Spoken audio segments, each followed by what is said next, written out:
ಎಂದಿನಂತೆ ಇನ್ನಲ್ಲ ಅಲ್ಲಪ್ಪ, ಈಗ ನಿನ್ನ ಮುಖದಲ್ಲಿ ನಗು ನೋಡ್ತಾ ಇದ್ದೇನೆ ಅಲ್ವಾ? ಮದುವೆಯಾಗಿ 8 ದಿವಸ ಆಯ್ತು, ಈ ನಗು ನೋಡ್ಲೇ ಇಲ್ಲ. ಈಗ ನಗು ನೋಡ್ತಾ ಇದ್ದೇನೆ ಅಂತ ಅದೇ ಪ್ರಶ್ನೆ ಕೇಳುವುದು. ಯಾಕೆ ಈ ನಗು ಅಂತ ಹೇಳುವುದು.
ಬಲವಾದ ಕಾರಣ ಉಂಟು ಸ್ವಾಮಿ. ಏನು ಇದು? ಕಾಲ ಯಾವ್ದು ಹೇಳಿ? ಮಳೆಗಾಲವಾ?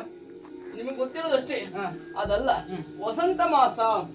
ಈ ವಸಂತ ಮಾಸದಲ್ಲಿ ಮಾವುಗಳು ಚಿಗುರೊಡೆಯಲೇಬೇಕಂತೆ ಸ್ವಾಮಿ, ಕೋಗಿಲೆಗಳು ಕೂಗಲೇಬೇಕಂತೆ. ಅವು ಮಾಡುವ ಕೆಲಸ ಮಾಡ್ತಾ ಇದ್ದ ಅಲ್ವಾ? ಅದು ಪ್ರಕೃತಿ ಸಹಜವಾದದ್ದು. ಅದೇ ರೀತಿಯಲ್ಲಿ ನನ್ನ ಮನಸ್ಸಿನಲ್ಲಿ ಅದೆಷ್ಟು ಆಸೆಗಳು ಚಿಗುರೊಡೆಯುತ್ತಾ ಉಂಟು ಸ್ವಾಮಿ. ನಿಮ್ಮನ್ನು ಸೇರಿ ನಮ್ಮದೇ ಆದಂತ ಉಪವನ್ನು ರಮಿಸಬೇಕೆನ್ನುವ ಆಸೆ ಸ್ವಾಮಿ. ಅಲ್ಲಿಯವರೆಗಾಗಿ ನೀವು ಬರಬೇಕು.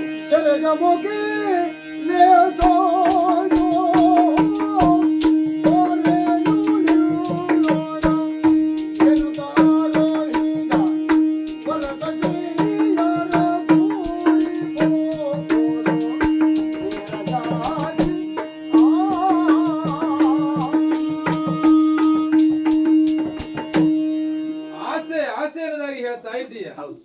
ಆಸೆ ಏನು ಅಂತ ಕೇಳಿದ್ರೆ ತಿರುಗಾಟಕ್ಕೆ ಹೋಗ್ಬೇಕು ಅನ್ನೋದಾಗಿ ಅಲ್ವಾ? ಹೆಣ್ಣು ಮಕ್ಕಳಿಗೆ ತಿರುಗಾಟ ಬಿಟ್ರೆ ಬೇರೆ ಏನು ಕೆಲಸ ಇಲ್ಲ. ಆಸೆಗೆ ಮೇಲ್ಮುಖ ಅಂತೆ, ಯಾವತ್ತು ಆಸೆಗೆ ಕೊನೆ ಇಲ್ಲ. ನಿಮ್ಮದು ಹಾಗೆ ಆಯ್ತು. ನಿಮಗೆ ಬೇಕು ಬೇಕು ಅಂದಾಗ ಎಲ್ಲವನ್ನ ಕೊಡಿಸಿದ್ದೇನೆ, ಆದ್ರೆ ಇನ್ನೂ ಸಾಲಲಿಲ್ಲ ಮತ್ತು ತಿರುಗಾಟ ಮಾಡ್ಬೇಕು. ನನಗೆ ಮನೇಲಿ ಇರ್ಲಿಕ್ಕೆ ಆಗುದಿಲ್ಲ ಅನ್ನೋದಾಗಿ ಹೇಳ್ತಾ ಇದ್ದೀರಿ. ಮನೇಲಿರುವ ಕೆಲಸ ಎಲ್ಲ ಯಾರು ಮಾಡುವುದು? ತಿರುಗಾಟ ಮಾಡ್ತಾ ಇದ್ರೆ ಆಯ್ತಾ?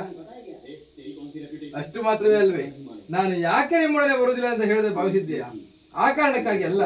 ಕಿರೀಟ ಹೊತ್ತವ ನಾನು, ಕಿರುಕುಳ ತಪ್ಪಿದ್ದಲ್ಲ. ರಾಜಕೀಯದ ಅವಸರ ಇರುವ ಕಾರಣಕ್ಕಾಗಿ ಬರ್ಲಿಕ್ಕೆ ಆಗುದಿಲ್ಲ. ಹಾಗೆಂತ ನೀನು ಒಬ್ಬಳೇ ಹೋಗುವುದು ಬೇಡ. ನಿನ್ನಗಿದ್ದವರ, ನಿನ್ನ ಜೊತೆಗಾರರು, ನಿನ್ನ ಸಖೀರೊಂದವನ್ನು ಕೂಡಿಕೊಂಡು ಹೋಗು. ಬಿಡುವಾದ್ರೆ ಬರ್ತೇನೆ.